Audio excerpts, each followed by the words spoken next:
5 jours plus tard, le grand prêtre Ananias descendit à Césarée avec quelques anciens et un avocat, un certain Tertullus. Ils portèrent plainte devant le gouverneur contre Paul. On fit comparaître celui-ci, et Tertullus entama ainsi son accusation.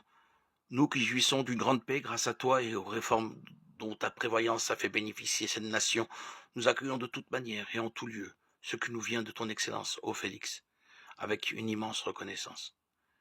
Mais pour ne pas t'importuner plus longtemps, je te prie de nous écouter un instant avec toute ta sérénité. Nous avons constaté que cet homme est une peste.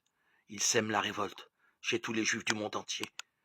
Étant le chef de la secte des Nazoréens, il a même tenté de profaner le temple. Alors nous l'avons arrêté. En l'interrogeant lui-même, tu pourras mieux connaître tout ce dont nous l'accusons. Les Juifs l'appuyèrent en affirmant qu'il en était bien ainsi. Le gouverneur, lui, ayant fait signe de parler, Paul répliqua.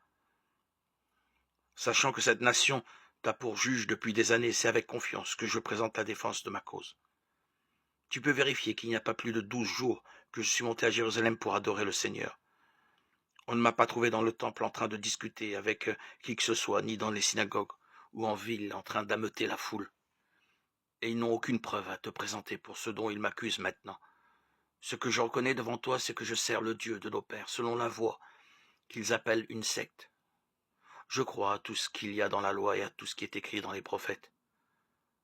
Mon espérance en Dieu et ce qu'ils attendent eux-mêmes, c'est qu'il va y avoir une résurrection pour les justes et pour les pécheurs. C'est pourquoi moi aussi, je m'efforce de garder une conscience irréprochable en toutes choses devant Dieu et devant les hommes. Au bout de plusieurs années, j'étais venu apporter de l'argent collecté pour mon peuple et offrir des sacrifices. C'est à cette occasion qu'on m'a trouvé dans le temple après une cérémonie de purification, sans mouvement de foule ni tumulte.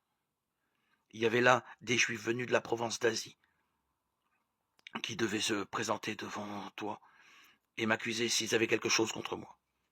Ou bien, alors que ceux qui sont là disent quel délit ils ont constaté quand j'ai comparu devant le grand conseil. À moins qu'il ne s'agisse de cette seule parole que j'ai criée debout devant eux. C'est à cause de la résurrection des morts que je passe aujourd'hui en jugement devant vous. Félix, qui avait une connaissance approfondie de ce qui concerne la voix de Jésus, les ajourna en disant, quand le commandant Lysias descendra de Jérusalem, je rendrai une sentence sur votre affaire. Il ordonna au centurion de le garder en détention, mais dans des conditions moins strictes, et sans empêcher les siens de lui rendre des services.